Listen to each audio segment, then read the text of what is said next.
Praise God. Amen. Hallelujah. Praise the Lord. Praise God. At ngayon naman po, ang ating mensahe sa hapon pong ito ay patungkol po sa mga great man of the Lord. Amen. Last Sunday, anong mensahe natin last Sunday? Faith, pananampalataya. But this time, ito naman po yung mga mensahe na kung saan papunta na po tayo sa Holy Week. Kailan ang Holy Week natin? Yung first week ng April. At sabi ni Pastor Sunny, medyo kakapusin kapag hindi natin sisimulan second week ng March para makomplete natin yung mga mensahe ng Panginoon. Ngayong Sunday ay patungkol po sa buhay at kaganapan ng pananampalataya ni Pedro. Amen ba? Kilala niyo ba si Pedro? Hindi yung sa pelikula, iba yun, no? Ayan po. At pagkatapos, next Sunday, ay yung si Judas naman. Praise the Lord. At sa susunod, March 22, si Poncio Pilato or Pontius Pilate, March 29, ano ba ang March 29? Wala dito sa akin listahan. And then following week, after March 29 is Holy Week, di ba? Yung ating laging inaaral o ginugunita ang pagkamatay ng Panginoon. Amen ba? Marahil magkakaroon tayo ng it's either AGR or seven last word sa Holy Week. Amen. Praise the Lord. Kaya makikita po natin sa screen, katulad ng na-mention kanina ni Sister Joy, yung binasa niyang talata sa Biblia, talata sa Bible, sa Luke chapter 22,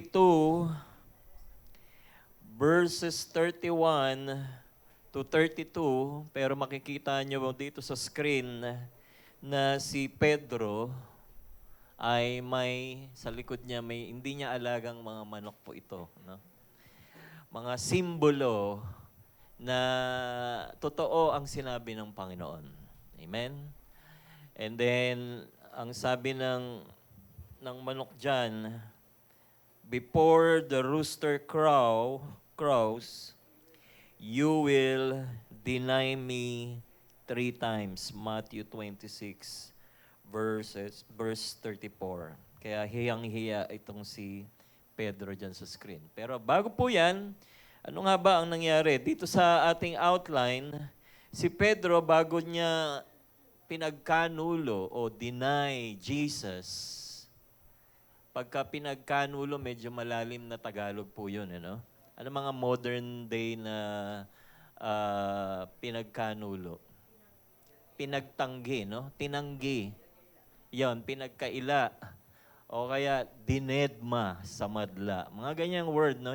Kaya lang hindi natin magamit dahil sa Bible, hindi tayo gumagamit ng mga salitang jeprox, no? Salitang napapanahon, ano? O kaya naman, pwede mong sabihin, sininzone lang ako. Parang ganyan, ano? Hindi ako pinansin. O kaya hindi man lang nag-like sa aking pinost. Mga ganyan. Parang as if hindi niya ako kilala. O kaya naman, pwede naman dinislike ako o in-unfriend. Pwede ng mga ganong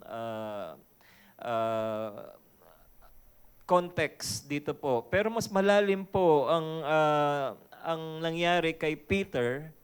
He denied Jesus 3 times. Kaya dito po, unahin muna natin, bago niya Peter denied Jesus, yung tinatawag na Peter's denial and Peter's restoration. Hindi ko nailagay yung restoration. Hindi lang naman siya natumba sa kanyang pananampalataya. He was also restored by our God, by our Lord. Amen ba? Kung paano siya tumalikod sa kanyang faith, na backslide, na stumble ang maraming mga baby Christian na kasama niya sa pagsunod sa Panginoon, even yung mga 12 disciples of Jesus, ay kanya-kanya na ring nagkalasan sa pagsunod sa Panginoon. Kaya makikita nyo rito sa screen na actually sa scripture, nagkaroon ng tinatawag na eye to eye. No? Sa Tagalog, ano yung nagkatagpo yung mata ni Pedro at ng ating Panginoon. Di ba? Minsan gumagamit tayo ng mga gesture. Anong tawag doon, no? Ah? Oo. Minsan yung gesture na yun na, di ba? Nakikita kita, no? I'm watching over you. Alam kong mga ginagawa mo. Parang gano'n, ano? Pero mamaya po, makikita natin dito sa ating mensahe, bago tayo umabot doon sa Peter's denial and then Peter's restoration. Kaya yung awit natin kanina, iba, puso ko sa'yo. Puso ko'y handog. Amen? Yan po yung ending ng ating pag-aaral ngayon. Una, kung kayo nagdo-note, meron pong 6 na section o 6 na points akong nilagay dito sa ating topic na Peter's denial and his restoration. Number 1, divine warning. Si Peter, mga kapatid, bago niya tinatwa ang ating Panginoon o bago niya ipinagkanulo o bago niya sinabing hindi niya kilala si Jesus, Peter was with Jesus in his ministry for more than 3 years. Kung aaralin natin ang Apocalypse o yung last things, it has to be 3.5 years ang ministry ni Jesus dahil sa prophecy ni Daniel, he will be cut off in the middle of his ministry. Eksakto po yung kwenta ni Daniel. At kung bibilangin natin sa taon, eksakto 3.5 years when Jesus was started his ministry at the age of 30. So 33 and a half si Jesus was hung on the cross. Kaya for more than 3 years, magkasama si Jesus at kasama niya si Pedro. Amen ba? Kung babalikan po natin ang buhay ni Pedro, paano niya na-encounter si Jesus? Makikita natin yan sa 4 Gospel na si Pedro ay anong trabaho ni Pedro? Mangingisda. At kasama niya sila John, sila Santiago sa pangingisda. And one day, sa pangangaral ng ating Panginoon, kailangan niya ng platform, kailangan niya ng stage. So dahil napakaraming tao, doon sa Sea of Galilee, so para makapangaral siya ng napakaraming tao, ginamit niya yung bangka ni Pedro at sinabi niya, Peter, pwede bang magamit yung bangka mo at gagawin ko lang platform, gagawin kong stage para ako ay mangaral. Amen ba? Nasusundan niya yung scripture. And then, for whole day, whole night, wala si Pedrong nahuling isda. Wala siya nahuling isda. Kaya nung pinagamit niya yung kanyang bangka sa Panginoon, nagkaroon siya ng faith, narinig niya ang salita ng Diyos, nangaral si Jesus, at pagkatapos mangaral ni Jesus, sinabi ng Panginoon kay Pedro, okay, Peter, salamat sa paggamit ng iyong bangka para praise lang. Dinadagdagan ko ng konti yung story dahil wala yun doon. Kaya sabi ng Panginoon kay Peter, okay, Peter, gamitin mo yung bangka sa tirik ng araw. Kahit tirik ang araw, ay lay down your net. Ano ang sabi niya? Panginoon, magdamag po kaming walang mahuli. Usually, ang mga mangingisda, kailan sila nanguhuli ng isda? Pagtanghaling tapat ba? Gabi. Bakit? Kasi gabi. Ang mga isda, naghahanap ng ilaw pagkagabi. Tulog ang isda. Naghahanap sila ng ilaw. Kaya kapag ka sila may ilawan, nandun sila sa bangka, yung mga isda pupunta sa ilaw. So, doon nila huhulihin. Kaya, pero magdamag wala nahuli. Pero tanghaling tapat, nasa ng mga isda? Nasa ilalim, silaw na sila sa araw. Amen ba? Pero ito pong nangyari. Because of his obedience to God, sabi niya, because you said in your word, I will lay down my net. And then, ano pa ang nangyari? Nakahuli sila ng mahigit 2 bangkang isda at tumawag pa ng ibang mga bangka. At doon lang nakita ni Pedro, sabi niya, Lord, napakadumi ko. Ang sabi ni Lord kay Peter, mula ngayon, Peter, hindi na isda huliin mo. You will now become fishers of men. Amen ba? Sa Mark chapter 1, verse 17, sinasabi sa atin ng Panginoon, follow me. Amen ba? Number 1, follow me. Number 2, I will make you. Number 3, you will become fishers of men. Nasaan tayo sa 3 phase na yun? Nandun pa rin ba tayo sa, Lord, I'm following you? Lord, I'm attending service? O nandun na tayo sa, I will make you. Nasa discipleship learning na tayo. Na gusto ko pang lumalim. O nandun na tayo sa 3rd phase ng buhay Kristiyano. We are now fishers of men. O hanggang ngayon, nandun pa rin tayo sa 0. Tayo pa rin yung sinisilo para madala sa church at hinihila para madala sa church. Amen ba? So, makikita natin si Pedro sumunod sa Panginoon for 3 years.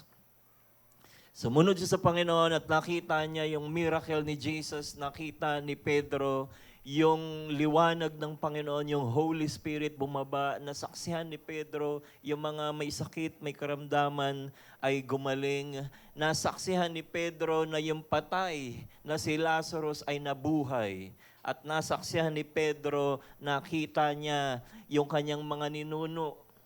Nakita niya si Moises and Elijah sa Transfiguration, kausap ni Jesus. Amen ba? Nasaksihan ni lahat ni Pedro yung kapangyarihan ng ating Panginoon at yung mga secret ng ating Panginoon was revealed with Peter. In other words, sila yung may tinatawag na core si Jesus. Sino yung core niya? Yung 3. Sino yung core ni Jesus lagi niyang kasama? Si Peter, James, and John. At sa Garden of Gethsemane, kasama niya rin po yung 3. Transfiguration, kasama niya yung 3. Kaya trusted na trusted ng ating Panginoon si Peter. At bago mangyari yung Peter's denial, makikita po natin na si Pedro, mga kapatid, ang laging nangunguna sa mga disipulo. And then sinabi ni Jesus kay Pedro, Pedro, sino ako para sa inyo? Ano sabi ni Peter? You are Christ. Ikaw yung inaantay naming Messiah, panahon pa ng Old Testament, panahon pa ni Moises. Ikaw yung inaantay naming Messiah sa mga synagogue, bakante ang upuan para kay Moises, pero may inaantay kami Messiah para upuan mo na. Saksihan kong inupuan mo yun. Di ba? Thou art Christ, the Son of the living God. Kaya ang sabi ng Panginoon kay Peter, Peter, hindi na Pedro ang pangalan mo. Di ba? Ang pangalan niya Petros or small rock. Ngayon, ang pangalan mo ay Big Rock. Hindi rock, no? Ayan na. Hindi maliit na bato-bato sa langit, kundi napakalaking bato. Upon you, Peter, I will build my church, and the gate of hell cannot prevail against the church of God. At tayo po yung church na yon, na hindi matitinag, kahit hindi tayo matitibag, hindi tayo, kahit anong lindol, anong unos, anong dilubyo ng problema. Amen ba? Hindi tayo matitibag dahil ang ating foundation is the rock of our foundation, Jesus. Amen? Palakpakan po natin ang Panginoon. Ngayon, sa inyong outline, divine warning. Bago magkaroon ng tinatawag na napakatinding pagsubok, si Pedro at ang kanyang mga disciples nagkaroon ng tinatawag na divine warning. Ano to eh? Touchscreen eh. Ayan. Yon. Divine warning. Ano po ang sinabi rito sa Luke chapter 22 verse 31 to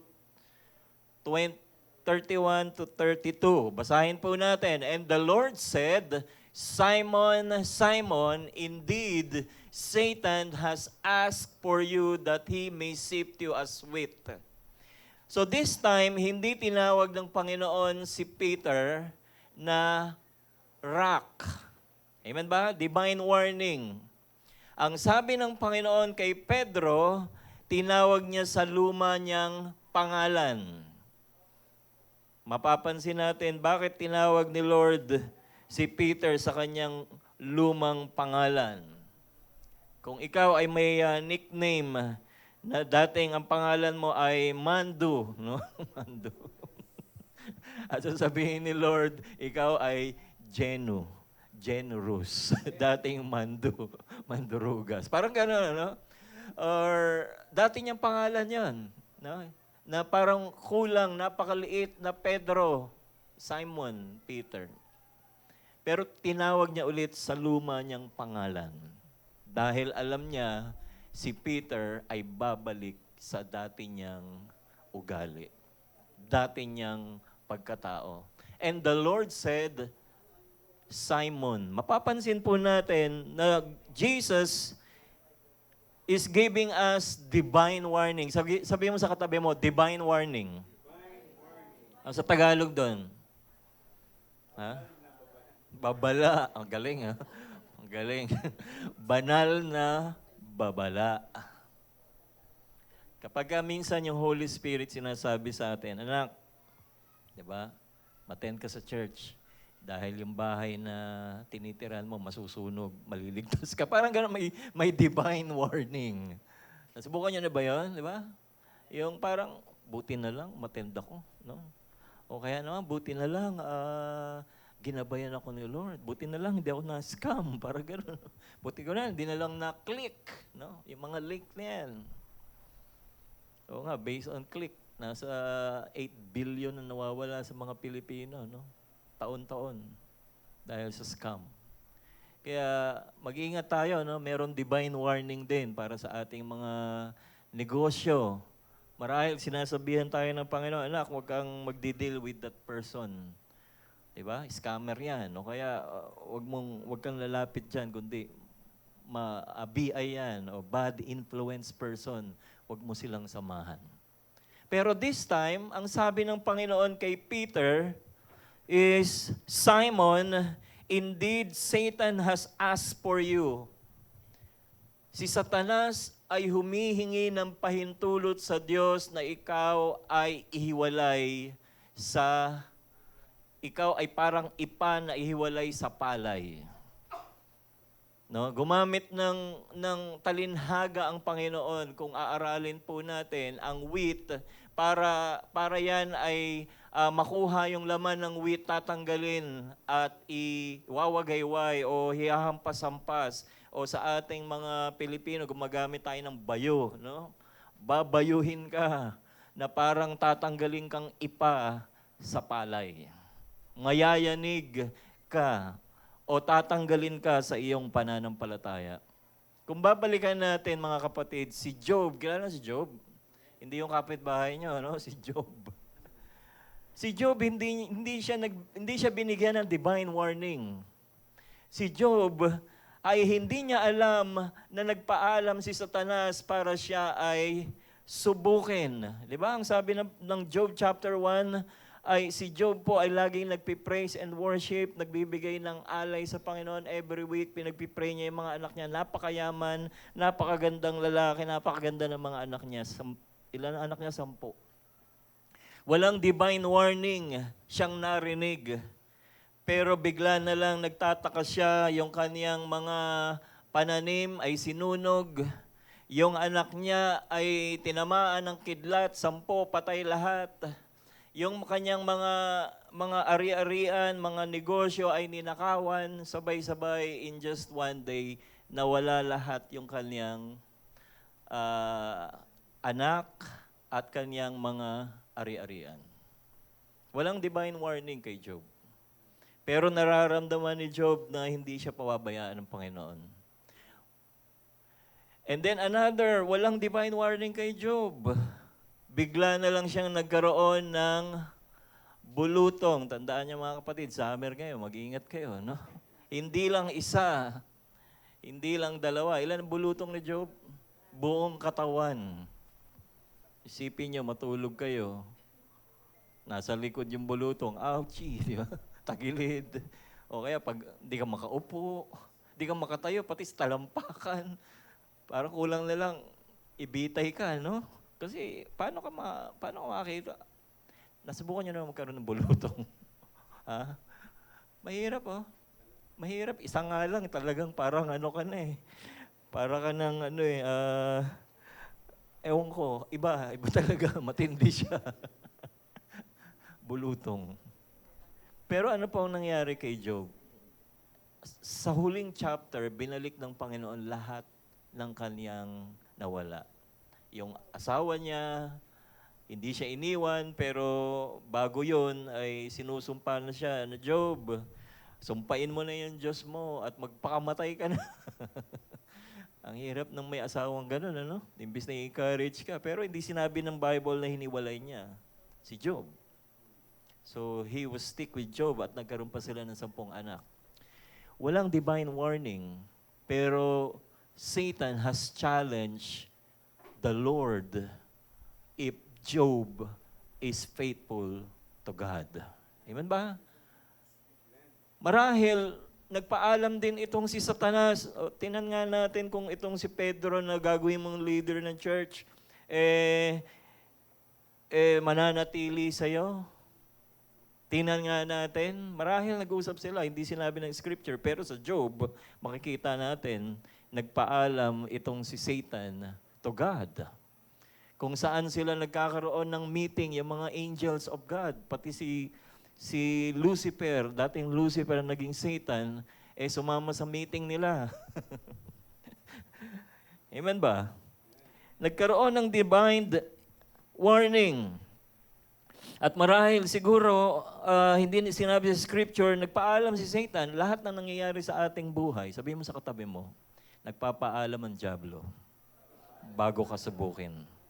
Amen ba? Kaya lahat ng pagsubok natin, mga kapatid, si Lord nagbibigay ng permission. Hindi hayaan ni Lord na tayo ay subukin nang wala siyang pahintulot.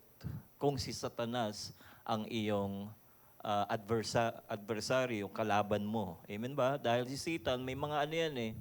May mga pawns, may mga kampon. Ano? Meron siyang general, meron siyang major, meron siyang sergeant, meron siyang private, at may tik-tik yan. No? Meron siyang spy.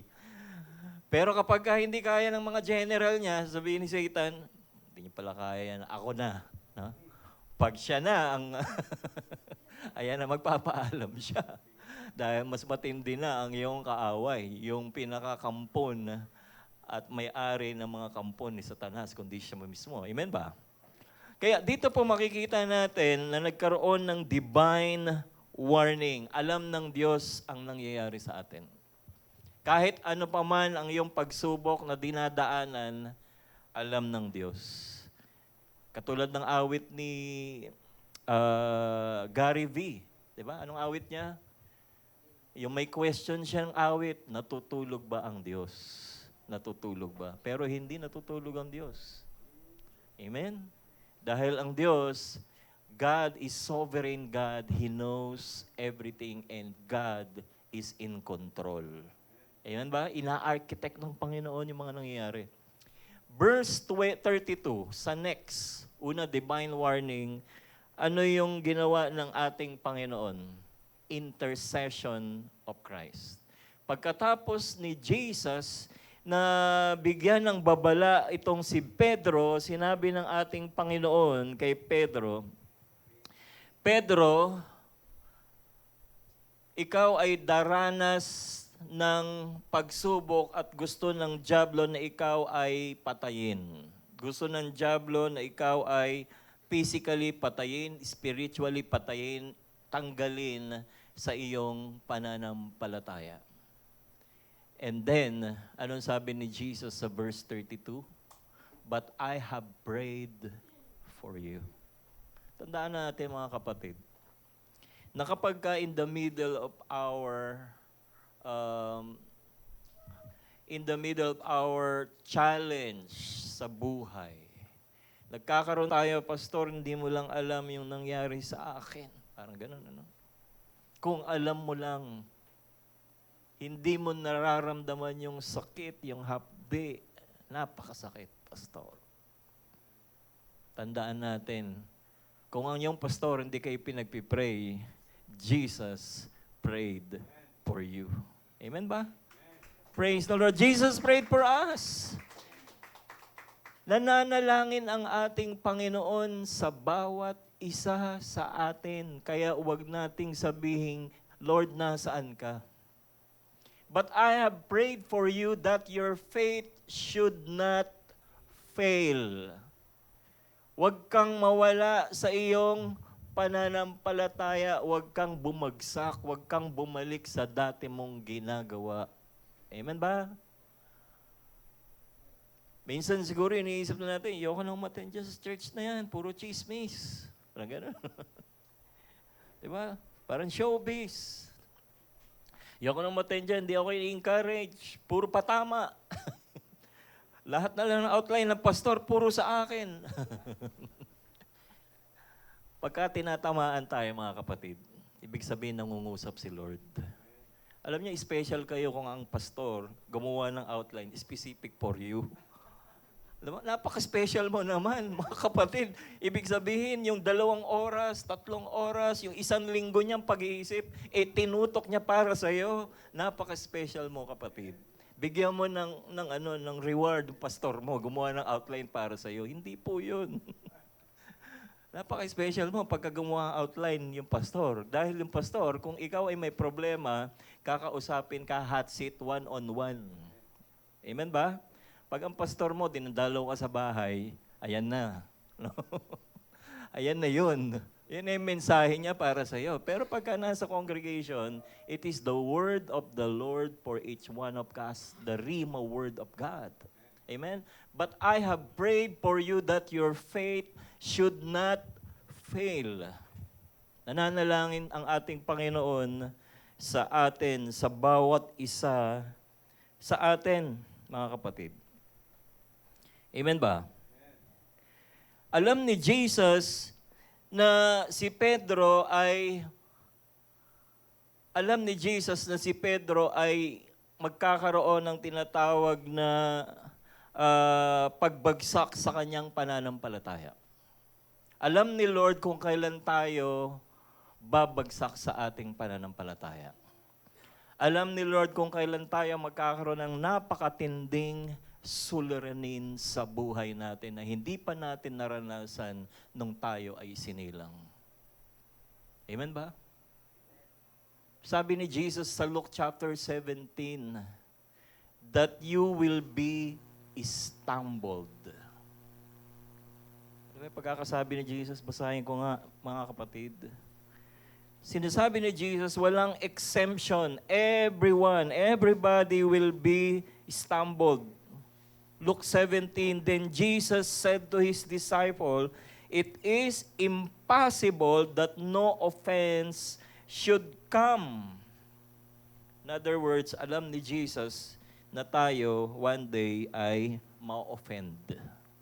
Because it is impossible that offense should not come. Amen ba? Darating at darating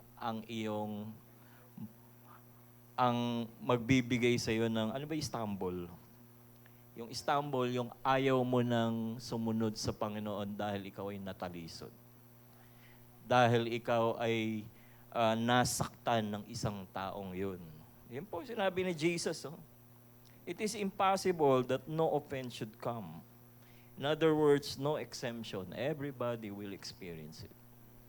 Darating at darating is a matter of when. And when that come, tandaan natin, Jesus has prayed for you. Amen? Nagbibigay ang Panginoon ng divine exit. Magbibigay sa atin ang Panginoon ng solusyon.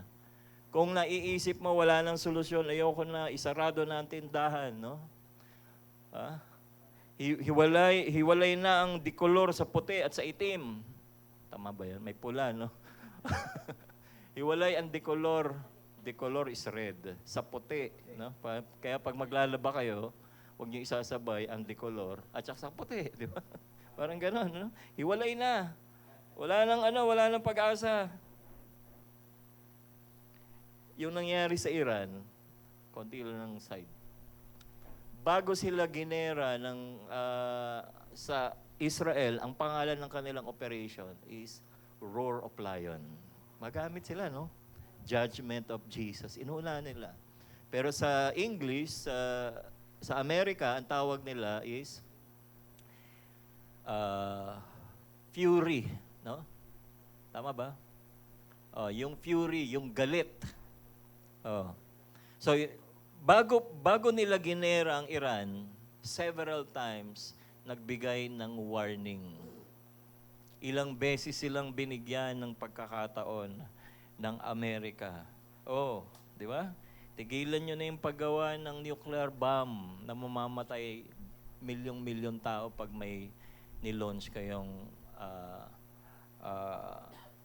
ballistic missile na merong nuclear. Maraming taong mamamatay.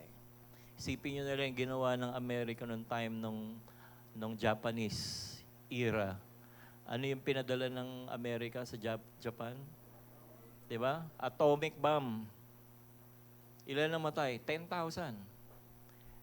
Lumang technology na yun, mga kapatid. Yung mga atomic bomb ngayon, nuclear na. I-times 100 nyo. Ganon katindi yung weapon of mass destruction. Diba? Akala ng Japan, nung panahon na yan, wala nang bala yun, isa lang yan. Pala, meron pa. Ayaw mo dalawa, boom. Hindi ko alam kung may pangatlo pa. Diba? Kung ayaw talaga. And then ngayon, ano nangyari sa Japan? Sumuko talaga. Anong naging agreement? Okay. Tutulungan namin kayo makarecover. Pero hindi na kayo pwedeng gumawa ng army. Kaya papansin nyo, mga Hapon, wala silang army. Pero may police sila. Tama ba? Ganon din yung warning ngayon sa Iran. Ayaw niya talagang tumigil. No? Ano nangyari sa kanila? Binomba sila. Sinong tinamaan? Yung mga gasolina natin, nagtaasan. Yun lang. No? Apektado tayo, mga kapatid. Kaya magtipid-tipid lang konti. No? Kaya kung hindi natin alam, isang buwan pa yan. Yung gera na yan. And next week, tataas na naman yung gasolina kung kayo yung gumagamit ng sasakyan. At sabi ng prediction, naabuti ng 80 pesos ang diesel for the next 2 weeks. At 100 daw. Pero magkakaroon naman ng divine intervention ng government, tatanggalin yung excise tax. Nawa, mag-announce si BBM sa Monday. Diba? Para bumalik man lang sa 55, 60. At si Juan de la Cruz na mamasahe lang, hindi apekto ang kanyang paglalakbay. Amen ba? Sana tayo? Intercession. Remember, Jesus has intercede to each one of us. And then sabi ni Jesus kay Pedro, and when you have returned, Peter, kapag ikaw ay na-restore na sa ang iyong pananampalataya ay magbabalik ka sa dati mong buhay. Pag ikaw ay na-restore na, ang sabi ni Jesus, strengthen your brethren.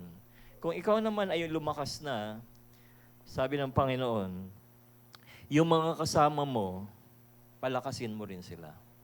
Amen ba? Palakasin mo rin sila. Dahil yung ibang pananampalataya, mahina kapag ang leader ay inatake ng kaaway, sino apektado? Apektado yung mga followers. Kaya yung Diablo, ang tinitira niyan, yung mga leader. Amen ba? Pag-pray natin sa Pastor Sani, pag-pray niyo yung lingkod, sila yung mga target. Sa English, sila yung highly, no? Highly valued target. Amen ba? Sila yung number one. Tingnan nyo ang Amerika. Nung gineril nila ang Iran, sino yung tinarget nila? Yung mga spy ba? Mga sergeant at arms? Mga barangay ba? Yung leader, di ba? Pagka leader, nadali, di ba? Collapse na yung command, collapse na yung leadership at hindi na nila alam kung anong gagawin nila. At ang sabi, may ipapalit na leader, pati yung pinalit na leader, sinama na rin. Kaya yung Diablo, mga kapatid, ang uunahin niya yung mga leader. Di ba? Doon lang na nila nakuha yung tactics na yun eh. Nauna yung mga leader. And then, ang sabi ng Panginoon, once the leader has been restored, strengthen your brethren. Pangatlo, mga kapatid, ito na si Pedrong mayabang. Ano ang sabi ni Pedro? Ang yabang ni Pedro, mga kapatid. Ano sabi ni Pedro?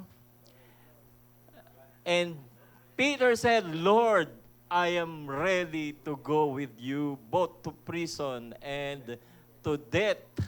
No? Sa Tagalog, Lord. Diba?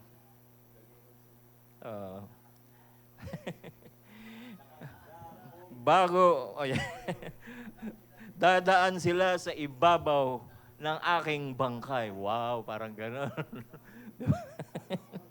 Sana all. Amen ba? Eh Lord, kahit na makulong ka, sasamahan kita sa preso. Pag ikaw ay kanilang titirahin, di ba? Lord, kasama mo kong mamamatay. Dahil kinakanta namin ang lupang hinirang ang mamatay ng dahil sa'yo. Wow, siguro doon nakuha yun, no? Siguro sumulat ng lupang hinirang, kinuha niya yung verse na to, no? Luke 22:33. Ang mamatay ng dahil sa'yo. Ayan po, minsan yung kayabangan ni Pedro, nagli-lead sa kanya ng failure. Amen ba? Yung tinatawag na self-reliance. Sabihin mo sa katabi mo, huwag kang magkaroon ng self-reliance. Yung Proverbs chapter 3, anong sabi ng Proverbs? Di ba? Put your trust on the Lord and lean not in your own understanding. And in all your ways, acknowledge God and He will direct your paths. Diba? He will make you succeed in everything that you do if you put your reliance on God. Amen ba? Kaya dito po, nirebuke ng ating Panginoon ang ating bidang si Pedro. Okay, Peter. Sinabi mo na you will be with me. You are ready to go with me for both in prison and to death.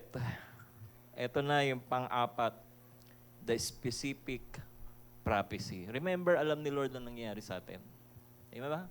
Alam ni Lord kung kailan tayo tutoksohin ng kaaway, kailan tayo magkakaroon ng matinding problema, kailan tayo mai-stumble, kailan tayo makakaranas ng tinatawag na hindi nating inaasahang pangyayari sa buhay na natin na akala natin wala ng pag-asa. Number 4, ano po ang sabi ron? Yung the specific prophecy. Alam ni Jesus yung mangyayari kay Peter. Alam ni Jesus yung nangyayari sa atin. At specific si Lord kung kailan tayo marirestore. Amen ba? Kaya Jesus said, I tell you, Peter, the rooster shall not crow this day before you will deny 3 times that you know me. Ano ang sabi ng Panginoon? Okay, Pedro, sinabi mo na ready ka kahit na ikulong tayo. Ready ka kahit na sa kamatayan, di mo ko iiwan. Pero gusto kong sabihin sa iyo, Pedro, Mamayang madaling araw, 3:00 ng madaling araw, 3 beses titilaok ang manok. Anong oras tumitilaok manok? May mga manok ba kayo ang narinig? Minsan mga 2:00, 1:00, di ba? Minsan ang aga no? Pero specific si Lord, 3. Before the rooster crow, probably mga 2:00 ng madaling araw, 3:00. Bago mag 3:00 ng madaling araw, Pedro, tandaan mo to, itaga mo sa bato. Di ba? You will deny me 3 times. Amen ba? Ano yung yabang niya? Lord, kamatayan. At in prison, I will be, and I'm ready to go with you. Tapang niya, no? Siyempre, pasikat. Ako ang leader Ako yung kanang kamay ni Lord. Amen ba? Kaya po, itong manok, kaya merong may laging na-associate na si Peter sa langit, siya yung may hawak ng gate, yung susi ng langit, di ba? Ano sabi ng Panginoon kay Peter? In you, Peter, I will build my church. The gates of hell cannot prevail against Church of God. Kaya illustration naman ng mga pilosopo, sa langit, si Pedro ang may hawak ng susi sa gate of heaven. Tama ba? Hindi ka makapunta sa heaven, dadaan kay Pedro. At si Pedro ay may manok. Hindi po totoo yun. Katahang isip lang po yan ng mga walang magawa sa buhay at walang revelation ni Lord. Amen ba? Walang revelation ni Lord. Ito na po ang nangyari. Ano pong nangyari sa pagkakataong yon? Si Peter, mga kapatid, kung aaralin po natin, wala yan dito, no? Balikan natin, paano niya dininay si Jesus sa Matthew 26:69 to 75. Matthew chapter 26, pwede ba natin i-flash? 69 to 75. Isa-isa po ito, mga kapatid, na paano niya dininay ang ating Panginoon. Si Pedro, paano niya ipinagkanulo ang ating Panginoon. Sa verse 69 ng Matthew 26, lipat lang tayo kay Matthew dahil kay Matthew makikita natin yung ugaling Simon. Yung ugaling lumang buhay, yung dating buhay ni Simon. Di ba? Ito po. Now, Peter sat outside the courtyard, and the servant girl said to him, saying, You also were with Jesus of Galilee. Ano po nangyari rito? Si Jesus was arrested. 6 times he was 6 na beses siyang nililitis ng iba't ibang mga hukuman. Kay Anas, kay Fas, kay Poncio Pilato, even kay King Herod. Paikot-ikot ang ating Panginoon. At ginawa nilang kinidnap ang ating Panginoon o hinuli ang ating Panginoon ng gabi o madaling araw. Remember, sa Garden of Gethsemane, Jesus prayed. Even yung kanyang yung kanyang noo ay pinagpapawisan ng dugo at bumabagsak sa kanyang katawan ay dugo, hindi pawis. Amen ba? Ano sabi ni Lord sa kanyang 3 disipulo, kay Peter, James, and John? Pwede bang magbigay naman kayo ng 1 oras sa akin? Because I'm in agony. Di ba? And then, pagkatapos po nun, mga kapatid, ito na si Judas. Pero yung topic na yun ay sa Sunday na, yung details ni Judas. Amen ba? Sabi ni Pastor Arnold, mukhang dinitali ni Pastor Emil yung story ni Judas sa kupang. Baka gusto niyang i-preach si Judas talaga, no? Dahil pagka ipipreach si Peter, talagang kailangan i-connect talaga si Judas. Dahil malaki ang papel ni Judas. Mga kapatid, kung babalikan natin, no? Pwede ba balikan natin, Jesus prayed. Yung Jesus intercede. Yan. Sa number 2, Ang sabi rito, but I have prayed for you. Si Jesus, mga kapatid, yung difference ni Judas at ni Peter, si Peter was prayed by the Lord. Diba? Wala po kayong makikitang istorya sa conversation ni Judas at ni Jesus na si Jesus ay nanalangin kay Judas para ibalik niya yung 30 pieces of silver. Wala po, no? Di ba? Wala mga kapatid. Kasi ang sinabi ni Lord doon, gawin mo na yung pinapagawa sa iyo ng Diyos-Diyoso mong si Diablo. Di ba? Pero ang difference, kaya naka-restore si Peter because Jesus prayed for Peter. Mga kapatid, hindi tayo mahuhudas. Sabi mo sa katabi mo, hindi ka mahuhudas. Because Jesus prayed for us. Amen? Palakpakan po natin ang Panginoon. Glory to God. Yan po yung difference. And then balikan natin sa Matthew 26, verse 69. Meanwhile, Peter was sitting outside the courtyard. Ito na po yung dinakip ang ating Panginoon.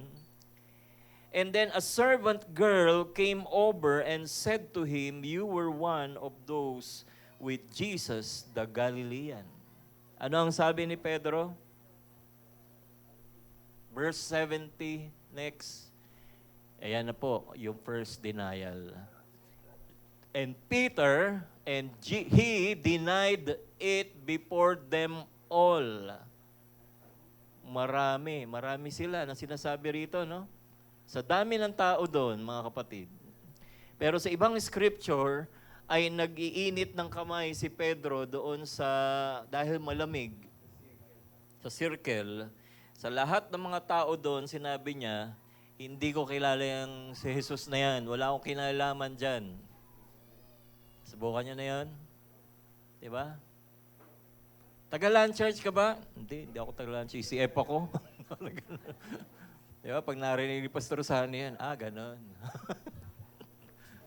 Magaan pa yun, mga kapatid. Pero ito, 3 years sila magkasama. And then leader siya. Kasama niya araw-araw. Amen ba? Pangalawang denial. Verse 71. Diba? And when he had gone out to the gateway, ayan, palabas na, no? Ng compound. Naku, timbog na ako rito, kilala na ako. Another girl saw him and said to those who were there, "This fellow was with Jesus of Nazareth."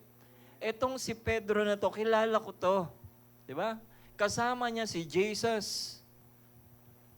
Ano po ang sinabi niya sa verse 72? Again, yan. And again, Peter denied with an oath. Pag sinabing with an oath, nangangako ako sa harapan ng Diyos. Yan na po. Matindi na.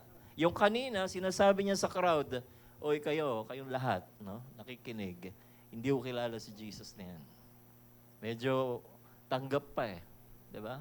Pero isama mo na si Lord, and Peter denied with an oath. Sumusumpa ako sa langit. Kasama ng Diyos Ama, Diyos Anak, Diyos Spirit. Parang ganun katindi po yung laban na yun, mga kapatid. Dahil wala ka nang pwedeng, di ba, minsan, promise, di ba? Yung mga Korean, may promise sila, may sealed, may ganyan, di ba? Pinky, pinky promise. Oo, di ba? May sealed para whatever. Pero this time, pagka nag-vow ka, considered as truth yun, mga kapatid. At pwede kang makulong pag hindi mo ginawa. I do not know the man. And then next, pangatlo, na pagtatwa ni Pedro, hindi lang yon. Eto na si Pedro. Sumumpa na. And later, verse 20, ayan. And later, verse 73, those who stood by came and said to Peter, "Surely you are one of them, for your speech betrays you." Alam ko, yung boses mo, parang Galilean ka. Alam ko, mangingisda kasi yung tono ng boses mo. Di ba?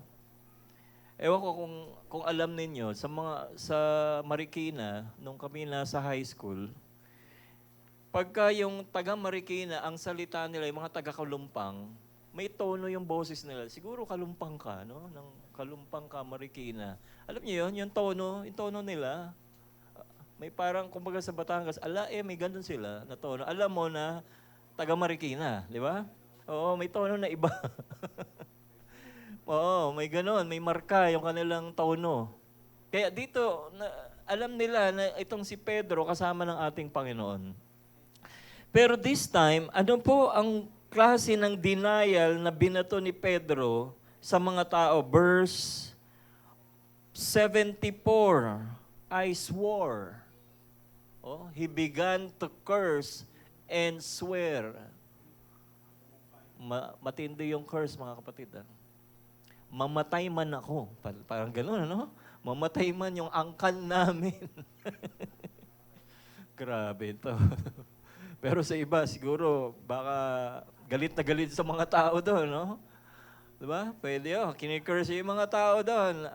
Hindi nyo ba takot talaga titigilan, ha? Parang gano'n, no? Hindi ko kilala yan. Mamatay man ako. Parang gano'n. I do not know that man. Immediately, a rooster crowed.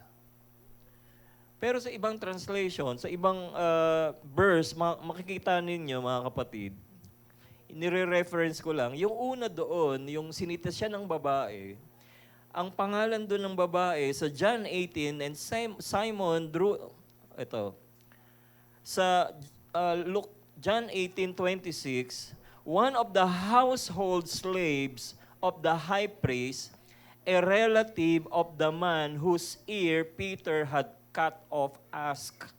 Si Pedro, mga kapatid, dahil sa pagtatanggol niya sa Panginoon, meron siyang espada o malaking kutsilyo, so palakol sa atin. And then pupugutan niya ng ulo yung tinatawag na servant ng priesthood. Yung alipin, pupugutan niya ng ulo. Siguro magaling umilag. Ang pangalan noon, ang sabi sa John 18:26 ay Malchus. John 18 verse 10, and Simon Peter drew a sword and slashed off the right ear of Malchus, the high priest slave. And then, i-refer po natin sa John 18, yung Malchus ay kamag-anak ng babae na nagsasabi kay Pedro, balik natin yung 69, ng Matthew 26. Ayan, no? Verse 69. Ito po, yung servant girl, mga kapatid. Yung servant girl, ang sabi ng John 18, dahil si John ay sinulat niya in details na nandun mismo yung servant girl ng high priest at kamag-anak niya si Malchus. Nakita niya sa mata na tinaga yung kanyang pinsan na si Malchus. Tama ba? Kung dadagdagan po natin yung istorya niya, pwedeng sabihin ng servant girl, nakita kita, in fact, tinaga mo sa tenga yung pinsan ko. Parang ganon. At sasabihin mo, hindi mo kilala si Jesus. Diba? Matindi, mga kapatid. Matinding pagtatatwa po ito. Kumbaga, sa korte ng church, he will be excommunicated, no? Tatanggalin ka na sa listahan ng church membership. Amen ba? Ano po ang nangyari? And then sa Luke 22, verse 61, gusto ko i-highlight to, mga kapatid. Pwede ba yun? I-flash natin. Luke 22, verse 60 and 61. Luke 22, verse 60 to 61. Ito na po, mga kapatid. Ayan. Then Peter said, "Man, I do not know what you're saying." Ito yung pangatlo. Immediately, while Peter was speaking, the rooster crowed. Tumilawak ang manok. Anong oras na yun? Ha? Alas 3 na. Alas 3 na ng madaling araw. Anong verse 61? Ito maganda sa verse 61. Verse 61. Next verse. And the Lord turned and looked at Peter. Isipin niyo mga kapatid, nagkatagpo yung mata ng ating Panginoon at ni Pedro, na sinabi ng Panginoon kay Pedro, bago tumiwlawak ang manok, Pedro, you will deny me 3 times. Mga kapatid, kung si Lord nandito at tititigan tayo mga kapatid, anong sasabihin sa atin ni Lord? Di ba sinabi ko sa iyo? Di ba? I told you. Di ba? Parang ganun. I'm watching over you. Lahat ng nangyayari sa iyo, alam ko, and I am in full control. And because of that, anong ginawa ni Peter? And Peter remembered the word of the Lord, and he had said to him, before the rooster crow, you will deny me 3 times. And then, ang sabi po roon sa next verse, Peter wept and wept bitterly. So makikita natin mga kapatid, dun pa lang nagsisi na kagad si Pedro. Nagsisi siya na, Lord, nagsisi ako, nangako ako, hindi kita iiwan. Nangako ako, ipagtatanggol kita. Pero nakakahiya yung ginawa ko, Lord. Nakakahiya yung ginawa ko. Nagkatagpo pa yung kanilang mata. Amen ba? Isipin niyo yung pangyayari na yun, no? Kung babalikan natin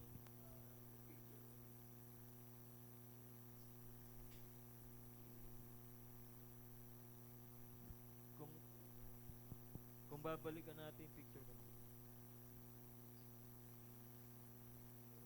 Check.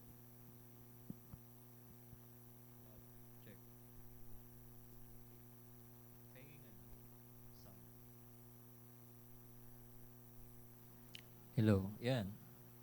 So, sa kahihiyan ni Pedro, mga kapatid, makikita nyo na sabi ng Panginoon na when the Lord has turned and looked at Peter, then Peter remembered the word of the Lord.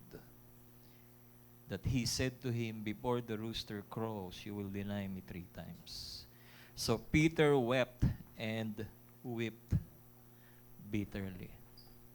Kaya dito mga kapatid, na parang kung tayo ilagay natin yung buhay natin kay Pedro. Na pwede nating sabihin, Lord, hindi ko na kayang bumalik. Nakakahiya na yung ginawa ko. Diba? Tinatwa kita o I denied you to many crowd. I denied you even to those who knew me personally. I denied you in front of your disciples. Hiyang-hiya si Pedro. Sa kahiyan niya, dinaan niya na lang sa pag-iyak. Di ba? At matinding pag-iyak. Isipin niyo na lang paano umiyak si Peter. He wept. Ang sabi rito, he wept and wept bitterly.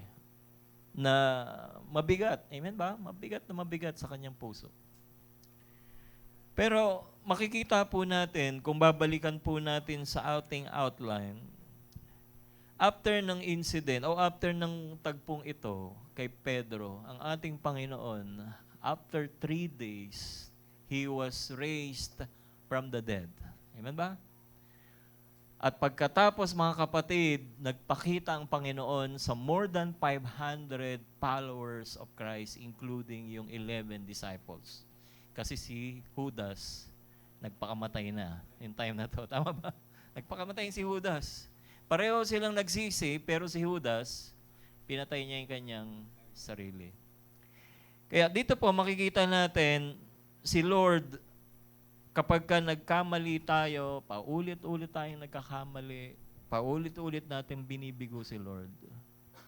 si Lord, mga kapatid, pilit at pipilitin niyang i-restore tayo sa dati nating relationship with Him.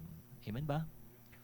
Basahin natin sa number 5, Peter's restoration. Paano ni-restore ng ating Panginoon si Pedro? Ayan, ni-restore ng ating Panginoon si Peter. Ito na yung pagkakataon, yung scene, bumalik tayo sa kanilang first encounter na si Peter. For whole day, whole night, hindi makahuli ng isda. Kaya sabi niya sa mga kasama niya sa church, sa mga disciple ng ating Panginoon, mukhang wala na mangyayari sa atin. Si Lord, papunta na ng langit. No? Balik na lang tayo sa dati nating negosyo, manghuli na lang ulit tayo ng isda. No? Balik na lang tayo sa trabaho, walang mangyayari sa church. Ayoko na mag-full time. Magko-call center na lang ako. No, parang ganun eh. Wala akong pinaparinggan dyan. Wala, mahina yung allowance ng church, no? Hindi makabuhay ng pamilya. Oo. Balik na lang tayo sa dati. Di ba? Mang-scam na lang tayo. No? Wala naman sa Bible yun. No? Pero anong ginawa ng Panginoon? Ang sabi ng Panginoon, sabing ganun, ay si Lord nag-ihaw ng isda para sa almusal nila Peter, James, and John, and other disciples.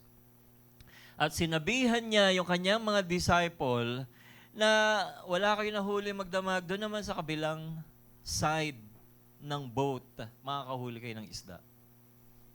Nung hinulog nila yung lambat, ilang isda na huli nila? 153 large fish. Magkano isang kilong tilapia? 120, maliit lang yun. Pero yung large fish, malalaki yun. Mga ilang kilo yung large fish? Mga 2, no? Oh, hindi naman. Mga 2 kilo, sabihin 2 kilo. So, isang large fish, magkano? 500. Parang gano'n, no? 153. Specific si John eh. Kasi negosyante rin si John, the beloved. 153 large fish ang kanilang pinahuli. So in other words, committed sila, sabihin natin 50,000 in one night. Na parang, woo, jackpot. Jackpot to. Dito na lang tayo magtrabaho. Pero ano sabi ni John kay Peter? Peter, it is the Lord. Si Lord yun. Kaya, nasa bangka pa si Pedro, 100 meters, excited siya, nilangoy niya na yung seashore. Kaya niyang lumangoy ng 1 metro mula sa dagat papunta sa beach. Ginawa ni Pedro, mga kapatid. At pagdating ni Pedro doon, eto na yung tagpo na yun. Naka-ready na yung kakainin nila, di ba? May inihaw ng isda at ang sabi ni Lord, yung mga nahuli nyo, iba, ihawin natin. Breakfast and with the Lord. Sarap, no? Breakfast with the Lord. Tapos tatanungin tayo ng Lord. Sasabihin ni Lord sa atin. He said to him, Peter, do you love me? Anong sagot ni Peter? Yes, Lord, I love you. And he said to him, feed my lamb. Kung aralan natin, ang ginamit ni Lord na Greek word na Peter, do you love me, is the word, do you agape me, Peter? Do you agape me, Peter? Verse 15. And when they had eaten breakfast, Jesus said, Simon, son of Jonah, do you agapas me more than this? Parang mali yung sa screen. Do you agapis me more than this? Yung pangalawa siguro. Next. Ayan. May agapas, yung may agapas. Parang next. Next. Parang 15 yun eh. Next, sa pang 15. Ayan. Di ba? Ang ginamit ni Lord dito sa Greek, yung love is agape. Alam niyo yung word na agape sa Greek? Yung God kinds of love, willing to sacrifice yourself just to prove that you love God. And, di ba? Yung sacrificial love. Amen ba? Ano yung sacrificial love? Yung pinakita ni Hosea kay Gomer. Sacrificial yun. Yung pinakita ng ating Panginoon, John chapter 3 verse 16, For God so loved the world that He gave His only Son. Kaya this time, para mabura yung mga denial ni Peter, 3 beses din tinanong ng ating Panginoon si Peter kung gaano niya kamahal si Jesus, and yung first question ang ginamit ni Lord na, do you love me? Do you agape me? Or do you agapas me, Peter? Mahal mo ba ako, Pedro? Katulad ng pagmamahal ng Diyos na willing siyang isacrifice, katulad ng pagmamahal ko na I'm willing to sacrifice for your salvation. Anong sagot ni Peter? Next verse. Hindi niya ginamit yung Lord, I agapas you.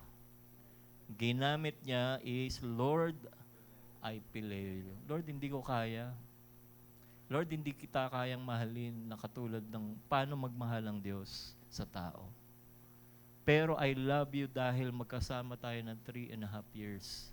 I love you as my brother. Brotherly love, Lord. Amen ba? Anong sabi ni Lord kay Peter? Okay. If you love me as brother, feed my lambs. Alagaan mo yung aking yung ating mga mahihina sa kanilang pananampalataya. Alagaan mo sila, arugain mo sila, na parang ikaw ang kanilang pastol. Amen ba? Pangalawang question ng ating Panginoon. Next verse. Verse 16. And next question. And Jesus said to him again the second time, Simon, son of Jonah, do you agapas me? Ginagamit ni Lord yung God's kind of love, mga kapatid. Amen. Pero ano sabi ni Peter? Lord, ang kaya ko lang is brotherly love. Yes, Lord, I love you as my brother. Magkaedad sila eh. Amen ba? Lord, I love you as Pileo. I Pileo, Lord. Ito na yung pagka ikaw nanliligaw, di ba? O sa yung sinisinta, I Pileo you. You just use the word Pileo. We cannot use the word agapas. You can use the word agapas kapag kayo ay mag-asawa at willing kang mamatay para sa iyong asawa. Amen ba? Naalala ko yun, nasa Batangas kami. Nakwento ko na yun, no? Nalunod yung sinela si Sister Evelyn. Sa dagat, high tide. Nilangoy ko yung sinelas. Pagbalik ko, sugat-sugat na yung paa ko. Kasi hinahampas ako ng alon. Diba? Kaya nga sabi ko sa kanya sinelas mo niligtas ko, ikaw pa kaya? Wow, diba? Because I agapas you, diba? Amen ba? Mga kapatid, ang sabi ni Lord, the world will know that you are my disciple if you love one another as I have loved you. Pagmamahalin natin ang ating kapatid, gamitin natin yung agapas, as I have loved you. Hindi na pileo. Mas matindi, mga kapatid, ang pagsunod sa Panginoon. Amen ba? Praise the Lord. Praise God. Sige, palakpakan po natin ang Panginoon. Glory to God. I agapas you. Maganda, gumawa tayo ng kanyang kanta. Dahil hindi natin mabigyan ng matinding meaning yung, di ba, pag sinabi natin, I love you. iniibig kita. Parang medyo ano lang, relational lang. Pero pag sinabi mo, I agape you, that's kind of God's love for each one of us. Pangatlong question, dinabura na yung second denial. Pangatlong denial niya, binura ulit ni Lord. Okay, for the third time, He said to Peter for the third time, son of Jonah, tinawag niya sa dati niyang pangalan, do you love me? Alam niyo ginamit ni Lord dito? Okay, hindi mo kaya yung God's kind of love. Bababa ako sa level mo. Do you phileo me? Di ba? So nag-match ngayon yung kayang ibigay ni Peter sa ating Panginoon. And Peter said, you know that I phileo you, Lord. Do you know that I love you? And Jesus said to him, feed my sheep. Mga kapatid, minsan hindi natin kayang abutin yung klase ng standard ni Lord. Si Lord bababa sa level natin. Amen ba? Dahil mahal tayo ng Panginoon. Minsan hindi natin maabot kung paano sumunod ang ating Panginoon. So tayo, hindi natin magaya ang pagsunod ng ating Panginoon. Tinatanggap ni Lord yung ating paglilingkod based to our ability to give God's our service. Kaya mga kapatid, makikita natin si Lord bumababa sa level natin. Amen ba? Ano ang sabi ni Lord? Feed my sheep. Yung una, feed my lamb. Yung mga baby Christian, alagaan mo. And then yung second, feed my lamb. And then next, feed my sheep. Di ba?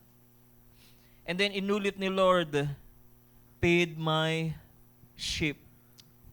Or tend my sheep. Ibig sabihin, yung church na iiwan ko, alagaan mo, Peter. Kaya tayo, mga kapatid, tinatawag tayo ni Lord lahat. Alagaan natin yung mga may hina ang pananampalataya. Huwag nating hayaan silang ma-stumble. Kung tayo naman ay nandun na sa level na kaya nating mag-alaga ng group of people, feed my sheep, tend my flocks. And then kung tinatawag ka ni Lord, alagaan ng isang kongregasyon o maraming congregation, di ba? Tend my people. Feed them. Amen ba? Anong response po natin sa ating Panginoon? Sa Peter's restoration. Next, Jesus' invitation.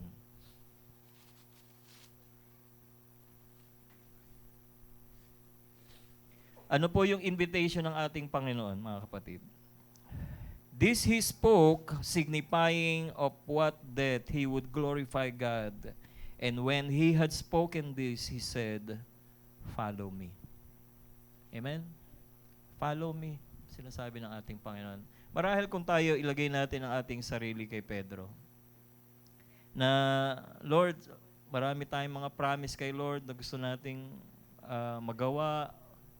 Lord, gusto kong sumunod sa iyo, gusto kong magbigay, gusto kong magawa itong ministry, but I have failed you, Lord. Naging mayabang ako para akong si Pedro. Naging proud ako, hindi ko nilagay yung sarili ko na hindi ko pala kaya kung wala ako. Yung reliance ko, nilagay ko sa aking kalakasan. Dapat pala sa iyo, Panginoon, because you always prayed for me. And now, the Lord is saying, follow me. Susunod ba tayo sa Panginoon, mga kapatid? Ang sabi sa scriptures sa Acts chapter 2, na si Peter, after niyang sumunod sa Panginoon, isang preach lang ni Peter, there were around 3,000 crowd people were saved because of Peter's powerful, anointed preaching. Amen? Anong sikreto ni Peter? He just followed the Lord. Gusto niyo bang maging successful? Gusto niyo bang masunod ang kalooban ng Panginoon at mag-succeed? Just simple answer. When the Lord is asking us, do you want to follow me? Anong sagot natin? Yes, Lord. I will follow you. Amen ba? Yes, Lord. I will follow you. Amen? Follow me, ang sabi ng Panginoon. Nag-fail ka man sa nakaraan, just follow me. And I will take the rest. Tumayo po tayong lahat mga kapatid. Hallelujah.